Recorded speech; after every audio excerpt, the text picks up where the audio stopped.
पर कितना भजन किया, पहले स्टेशन पर, और फिर कैसे हृदय की अनुभूति आती है, वो अगले स्टेशन की बात महाराज रखते हैं ना हम सबके सामने कि रसना राम रट्या एक मासा, जब हृदय में भया प्रकाशा, भया प्रकाश कमल जा फूल्या, प्रेम होद में हंसा झूलिया। के शब्द कंठ में आने के बाद 1 महीने तक मैंने जीभ से लगातार सतत निरंतर भजन किया, लगातार राम रटन किया 1 महीने तक। हो सकता किसी को महीने 2 महीने लग जाए, 3 महीने लग जाए, लेकिन लगे रहना, निज मन से अंतःकरण से लग जाओगे। देखो ये इमृत है, इमृत में किसी का भेल नहीं होता है, इमृत कुदरती होता है। जब तक हमारा दिमाग अन्य भक्तियों में लगा रहेगा भाई, तब तक ये कृपा नहीं होगी। देख अच्छी तरह से सुनना समझना, तब तक ये कृपा नहीं होगी। और अन्य भक्तियों से ऊपर उठ के कहीं पर भी किंतु परंतु कोई रॉन्ग नंबर डायल नहीं, बस कहीं भी हम टंकोरा नहीं बजाएंगे। टंकोरा बजाएंगे, इस कंठ कमल से टंकोरा बजाना शुरू करेंगे तो अमर लोक तक राम नाम का टंकोरा ही बजाएंगे। बाहर के बने हुए टन टन टन टन ये टंकोरा हम नहीं बजाएंगे। हम टंकोरा बजाएंगे, राम नाम का बजाएंगे। और शुरुआत कहां से करेंगे? कंठ से करेंगे। और जब राम नाम का टंकोरा हमने कंठ पर बजाना शुरू कर दिया, और महाराज ने कहा कि 1 महीने तक जब मैंने कंठ पर भजन किया राम नाम की रटन के, तो हृदय में प्रकाश हुआ, हृदय में शब्द रूपी सूर्य का प्रकाश हुआ, अर्थात हृदय में कमल खिला और बड़ा प्रेम होद में मैं झूलने लगा, यानी अति प्रेम आने लगा इस राम जी के नाम से। ऐसी कृपा। लेकिन कब 1 महीने तक लगातार भजन किया, तो हो सकता है हमें 2 महीने भजन करना पड़ सकता है, 3 महीना करना पड़ सकता है। और वो प्रतीत प्रेम आए तो 2 घंटे में काम बन सकता है, 1 घंटे में काम बन सकता है, पल में काम हो सकता है। वो अपने ऊपर है कि मैंने कितना अंतःकरण राम जी को दिया, क्योंकि यहाँ 101% अंतःकरण देना पड़ता है। और अन्य भक्तियों को जैसे सर्वलोक की रीत सुन निज मन निसर जाय, जीव उल्टी कुम पर हरे यूं त्यागे मन माय, यूं त्यागे मन माय मोग जन प्यारी लागे। उल्टी को त्याग देते हैं, उल्टी होने पर कैसे उसको एक तरफ त्याग देते हैं, ऐसे निज मन से अन्य भक्तियां एक तरफ हो जाएगी और मोक्ष हमें जब प्यारा लगने लग जाएगा कि हमें अमरदेश की प्राप्ति करनी है, हम इन विकारों से ऊपर निकल करके स्वामी और सेवक एक बनना, परमात्मा में मिलकर हमें ओतप्रोत होना है, तो राम जी की कृपा उसके ऊपर हो जाएगी।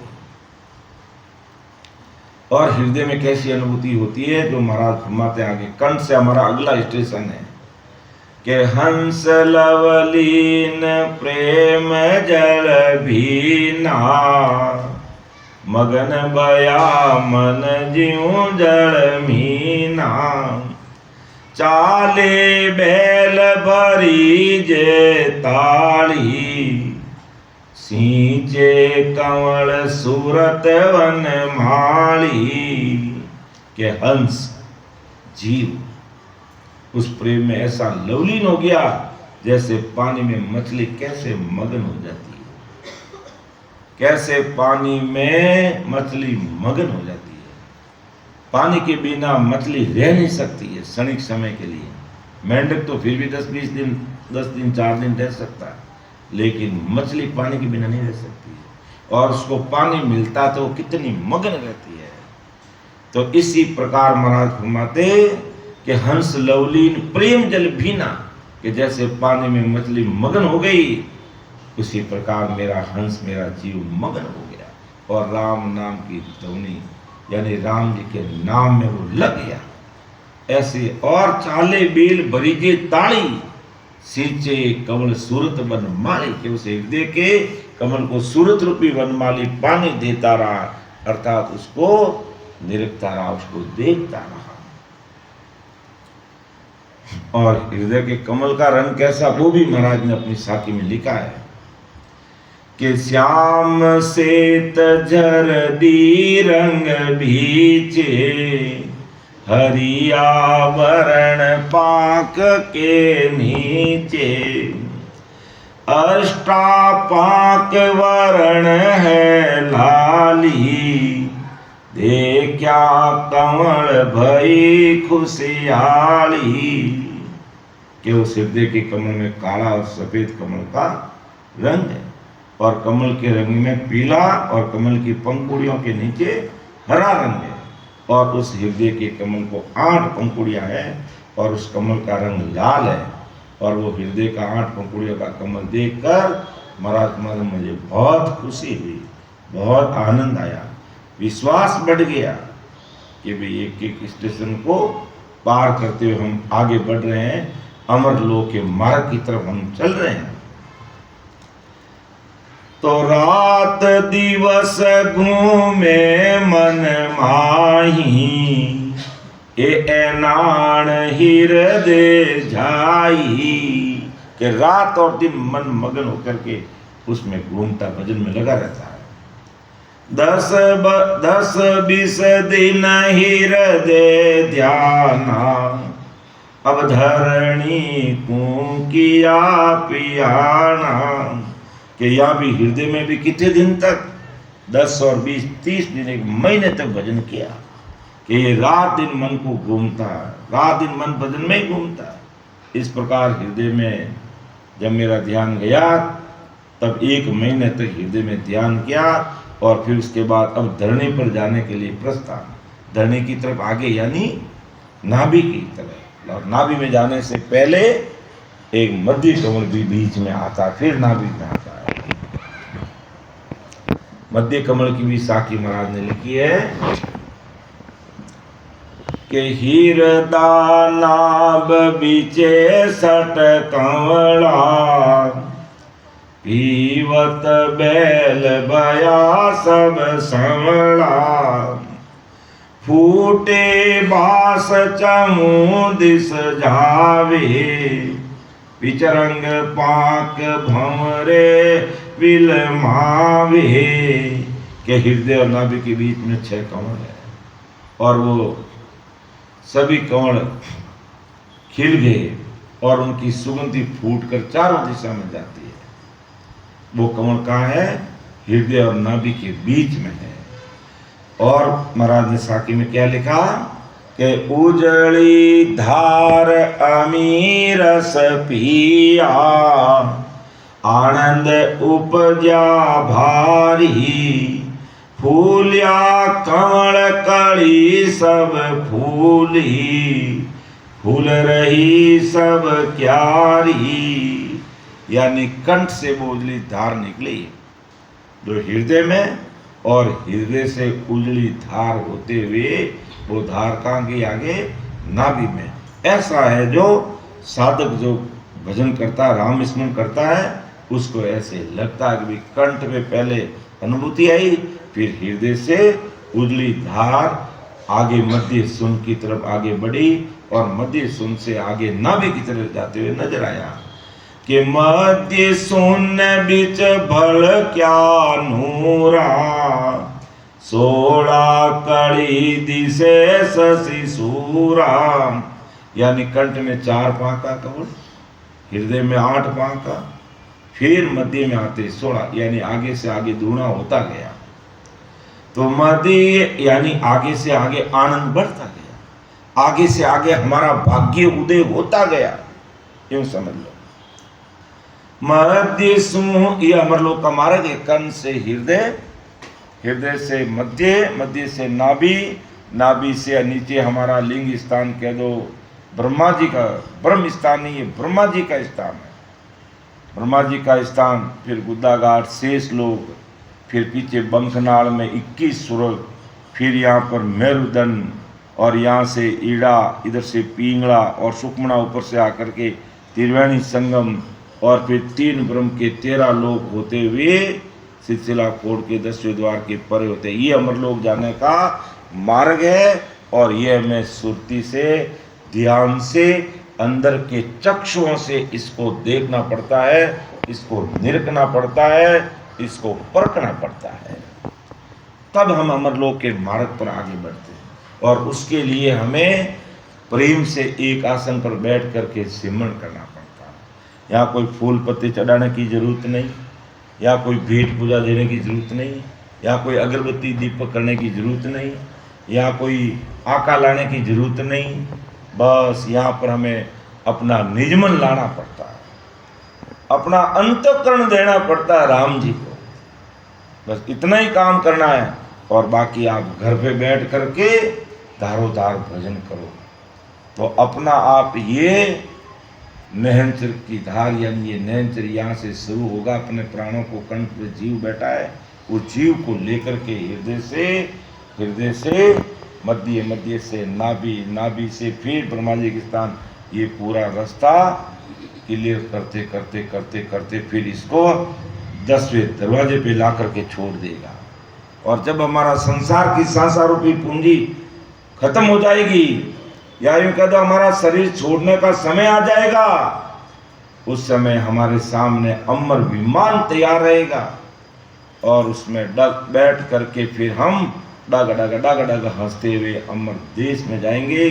काल कर्म कोई परम नजदीक नहीं आ सकते, लेकिन उसके लिए बैठ करके साधना करनी पड़ेगी। यानी हमें मां सुखों की प्राप्ति करनी है, हमारा रक्षा कवच बनाना है, तो हमें ही बैठ के ध्यान करना पड़ेगा। बाकी और बाहर के धूप ध्यान अगरबत्ती करने से वो अमर देश का मार्ग मिलने वाला नहीं है। तो मध्य सोन बिच बड़ क्या नूरा, 16 कड़ी दिसे शशि सूरा, नाभ सुन पर संत पधारे, कली 32 तपे रवि सारे। फिर मध्य सुन से हमारी वह उजली धार कहाँ जाती है? आगे नाभि में जाती है। और नाभि में जाती कैसी अनुभूति आती है? वो महाराज ने आगे महाराज के अनुभवी बच्चों के द्वारा हमारे सामने रखी है। क्योंकि अमरलोक का मार्ग हमारे घट में है, इसलिए हम अमरलोक की बात करते हैं। और अमरलोक के अलावा अगर दूसरी बात करेंगे और अमरलोक का मार्ग की हमें जानकारी नहीं होगी, तो दूसरी बातों से फिर काम क्या होगा? दूसरी बातों से तो हमें एक चेतनता आती है, एक चेतावनी मिलती है, लेकिन मार्ग अमरलोक का ही समझना पड़ेगा हमें। तो महाराज फरमाते हैं कि नाभि में जब शब्द आता है तो यह कैसी अनुभूति होती है, कैसा एहसास होता है, वो बातें महाराज यहाँ फरमा रहे हैं कि अब तो शब्द नाभ को चालियो, जब कर्मा पर गेरो घालियो, नाभ कमल उठ्यो गरनाई, बौतर नाड़ी बीण बजाई।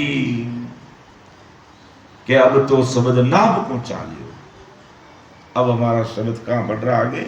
नाभि की तरफ। जब कर्मा पर घेरो गालियो, कि पूरे हमारे कर्मों को घेर लिया, यानी अब चाहे प्रारब्ध कर्म है वो भी नहनचर की सत्ता से क्षीण हो जाएंगे। अर्थात जहां लाख रुपये खर्च होता है वहां 10 रुपये में काम हो जाएगा। जहां गर्दन कटनी है वह अंगुली कट के पूरा हो जाएगा। प्रारब्ध कर्म क्षीण हो जाएंगे, क्रियमान कर्म भी लगेंगे नहीं, क्योंकि हम जब नहनचर के साथ होंगे तो कर्म बंधन होंगे नहीं, और संचित कर्म भी धीरे धीरे राम स्मरण करते करते करते करते वो भी पूरे के पूरे कट जाएंगे। तो अब तो सबद नाभ को चाल्यो, जब कर मां पर गेरो घाल्यो, नाभ कंवल उट्यो गरनाई, बहुतर नाड़ी बीण बजाई। के नाभ कंवल उट्यो गरनाई, नाभ कंवल से पूरी गरनाट पूरे शरीर में होने लगी। वैसे तो हमारे शरीर की टोटल 72,000 नाड़ियां हैं, लेकिन मुख्य 72 नाड़ी हमारी नाभि से जुड़ी हुई है।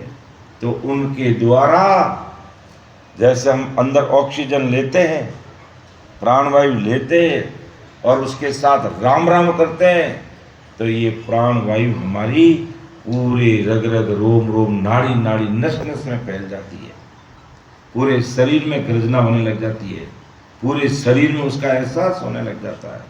कब? जब शब्द नाभि में आने लगता है। बाजे बीण जीण पद गावे, प्रेम कलश ले पीव बधावे, भंवर गुंजार की गन धुन गाजे, रोम रोम में बाजा बाजे। के बड़ी बोथर नाड़ियों में बीड़ा बजने लग जाती है, बारीक सूर से बाहर की नाड़ियां पद गाने लग जाती है, प्रेम का कलश होकर पति की बधाई यानी समक्ष समान करने लग जाते हैं कि हम परमात्मा की तरफ आगे बढ़ने लग जाते हैं। वहां भौर की गुंजार की ध्वनि गीगन तक होने लग जाती है, शब्द नाभि में, लेकिन गुंजार गीगन तक होने लग जाती है, रोम रोम में बाजे बजने लग जाते हैं, बड़ा हर्षायमान हो जाता है। इमरत बेल बहे जल धारा, आत्म बाग पीवे वन सारा, आत्म बाग पीवे वन सारा, पूरे शरीर के अंदर गर्जना होने लग जाती है, शब्द की ध्वनि होने लग जाती है, शब्द का एहसास होने लग जाता है। इमरत बेल बहे जल धारा, आत्म बाग पीवे वन सारा, हरि पाक तल पेड़ सुरंगा, संग जरदी सिर सेत प्रसंगा। कि यहाँ से अमृत के पानी की धारें बहने लगती और उन धारा से आत्मरूपी बाग और वन सब पीने लग जाता, पूरे शरीर में रोम रोम रग रग नस नस नाड़ी के अंदर उसका एहसास हो जाता है। और नाभि कमल के नीचे की पंखुड़ियां हरा रंग की और पेड़ कैसा? पीला, और उसके साथ ललई, और पंखुड़ी के ऊपर सफेद रंग है। पंखुड़ी जो 32 पांव का जो कमल है उसके रंग की बात महाराज ने लिखी है। फिर और क्या होता है कि बीचे श्याम भंवरता भण के, नाड़ नाड़ न्यारी सब जन के, पाक 32 नाभ दल फूले, जा एक घड़ी गुपत की खूले। के कमल के बीच में काला भौरा भंगार कर रहा है, गुंजार कर रहा है, और नाड़ी नाड़ी 900 नाड़ियां में 999 नाड़ियां में अलग अलग झनकार होने लग जाती है, और ये 32 पांव का कमल खिलता और उसी में से एक गुप्त गली खुलती है आगे के लिए, नीचे जाने के लिए। तो ऊंची दिष्ट कंवल एक धर से, पाक 25 बरण एक सर से, 16 भंवर गैण गरणाया, 12 बरस नाभ में धाया। महाराज के 12 वर्ष तक मैंने है जो नाभि में भजन किया, कितना? 12 वर्ष तक। तब जाकर के रग रग रोम रोम नाड़ी नाड़ी एक एक शून्य की जानकारी करके सारी चीजें विस्तार पूर्वक खोल करके हमके सामने रख दी। ऐसी भारी कृपा महाराज की हम सब के सामने हुई। इसलिए महापुरुष अमर देश में ले जाने के लिए और भी संत इस धरा धरती पर खूब आए। कबीर साहब आए, दादू साहब आए, दरिया महाराज आए, लेकिन अमर लोक का जो खुलासा, जिस विस्तार से एक एक चीज को विस्तार पूर्वक हम सबके सामने 18 वर्ष तक एक ही स्थान पर भजन करके जिस तरीके से हमारे सामने रखा गया, इतना खुलासा और संतों ने नहीं किया। इतनी बारीकी से एक एक चीज को हम सबके सामने रखा। इसके बाद में महाराज फरमाते हैं नाभि कमल से आगे हमारा है जो अगला कमल जो है 5वां लिंग स्थान, जिसे ब्रह्मा कमल कहते हैं, उसके बारे में महाराज लिखते हैं, फरमाते हैं कि दो ये कंवल दे क्या ता नीचे का नाभि कमल नीचे, दो ये कंवल दे क्या ता नीचे, 600 पाक ब्रह्माता भीचे, जरदी भरण पाखड़ी खाटी, 4 पाक गणपत की घाटी। के नाभि से नीचे 2 कंवल देखे, एक ब्रह्मा जी का कंवल और एक बुधा कंवल, गणेश कंवल, और उसके नीचे महाराज के 2 कंवल जो लिंग स्थान 6 पंखुड़ियों का, और उस 6 पंखुड़ियों के कमल में ब्रह्मा जी बैठा है अपना मान गणित करता, जीवों की उत्पत्ति स्थान, यहीं से वो सारे जीवों को बनाता है लिंग स्थान से। और ब्रह्मा ये सृष्टि की रचना करने वाला, जिसका स्थान हमारे शरीर में ये उत्पत्ति स्थान है, ब्रह्मा जी का स्थान है, लिंग स्थान है। तो उस 6 पंखुड़ियों के कमल में बैठ कर सारी सृष्टि की रचना ये ब्रह्मा जी कर रहा है, और सारी सृष्टि की उत्पत्ति वहीं से होती है। और उस कमल का रंग कैसा है?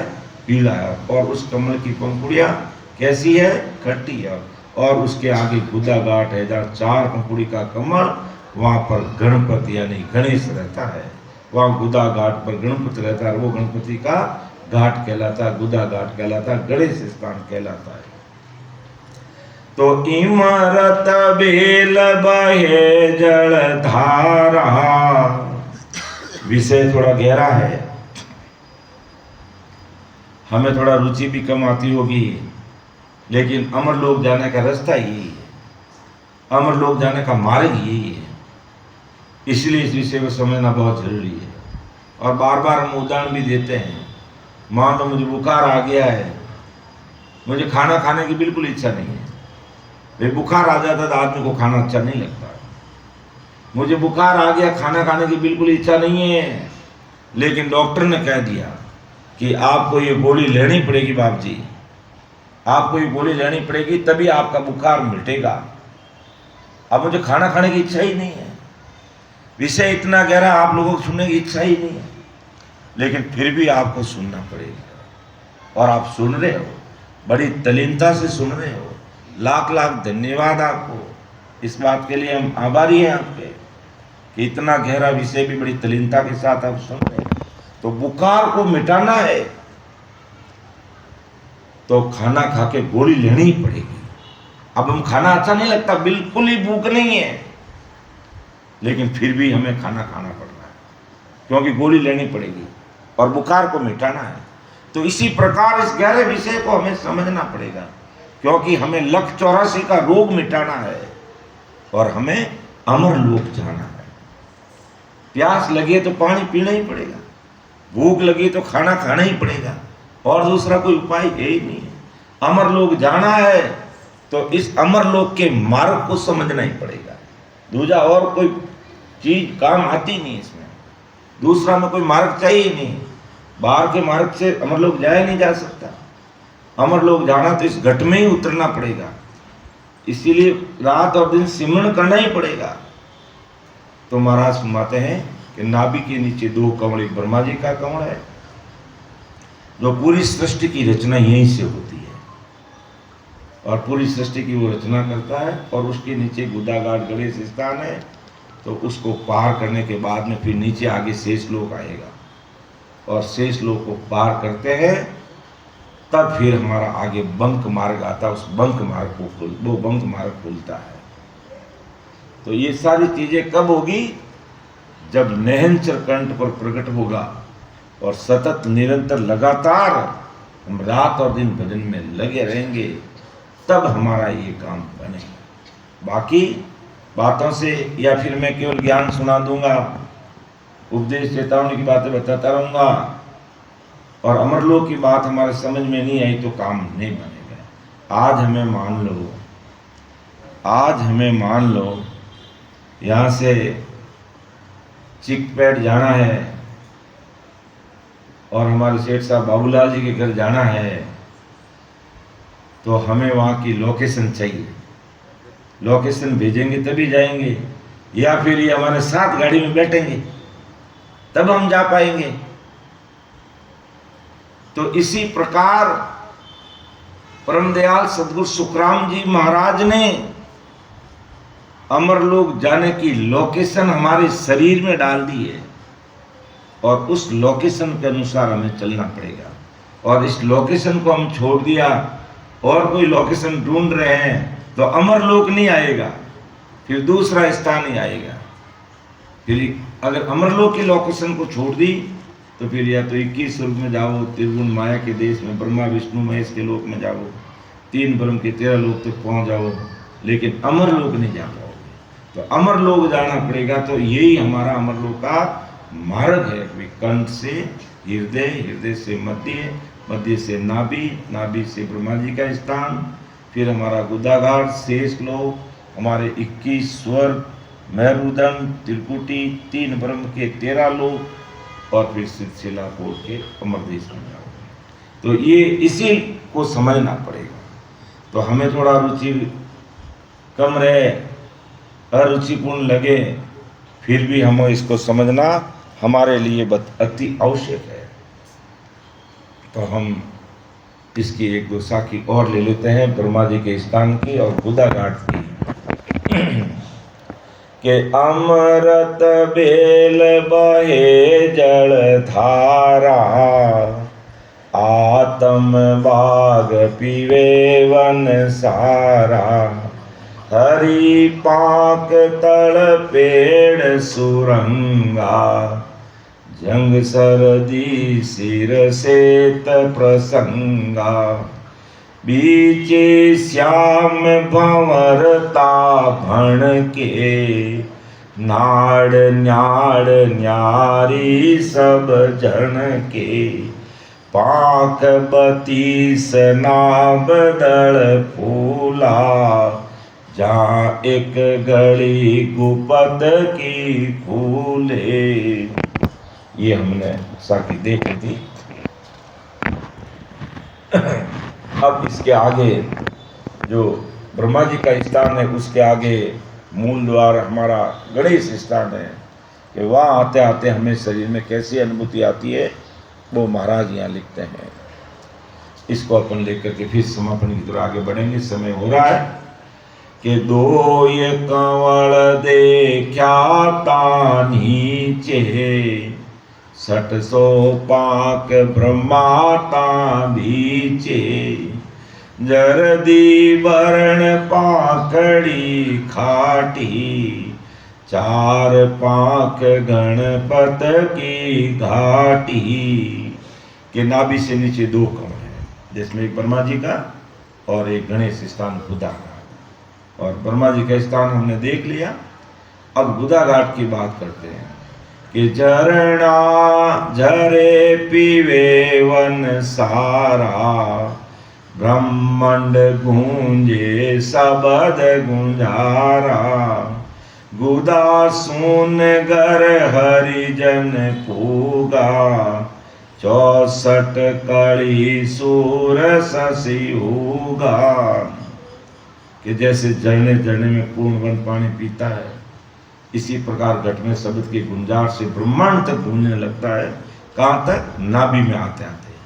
फिर यहाँ से गुदाघाट पर जाकर पहुँचते हैं, वहाँ 64 पंखुड़ी का कंवड़ है और उन 64 पंखुड़ी के कंवड़ में ऊपर 4 पांव का कंवड़ जहाँ गणेश का स्थान होता है। तो 7 लोक सुन सपत पियाला, सतगुरु आगे सबद उजाला।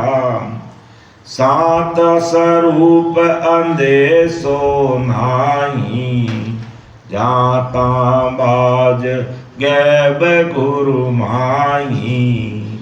कि वहाँ पाताल के 7 लोग दिखने लगते हैं। कहाँ पर? गोदा स्थान से आगे में। और आगे सदगुरु दिखाई लगने लगे। गैबाऊ सदगुरु जी महाराज आगे दिखाई देने लग जाते हैं। यानी कुदरती गैबाऊ आवाज आ जाती है। जब ऐसी परिस्थिति बन जाती है कि हमें कुछ दिख रहा नहीं है, हमें कुछ सूझ रहा नहीं है, तब गैबाऊ आवाज आने लग जाती है कि भजन कर, इधर उधर ध्यान मत लगा, आगे बढ़ जा। तो महाराज फरमाते हैं कि गैबाऊ सदगुरु जी महाराज दिखाई देने लग जाते हैं और शब्द का उजाला दिखने लग जाता, और सदगुरु का स्वरूप साथ में रहने के कारण कहीं पर भी किसी प्रकार का कोई संशय खड़ा होता ही नहीं है, मन में कोई भ्रम आता ही नहीं है। क्योंकि गैबाऊ सदगुरु तो हमारे कंठ पर प्रकट हो गया, उसका साथ हमारे साथ निरंतर है। तो वहाँ गैबाऊ गुरु की आवाज़ सुनाई देने लग जाती है कि तुम ज्ञान को सुन समझ, या इस स्थान से संबंधित इस महाराज के अनुभव भाई बताऊँ। जैसे आज हमारे लिए क्या है कि भाई जब हम इस स्थान पर आगे हमें किसी प्रकार की अगर अनुभूति नहीं आ रही है, तो हमें क्या करना पड़ेगा? इस स्थान से संबंधित इन साखियों को बार बार पढ़ना है, बार बार सुनना, बार बार समझना, और फिर बार बार भजन में बैठना है, और फिर प्रैक्टिकल करके आगे बढ़ना है। तो गोदा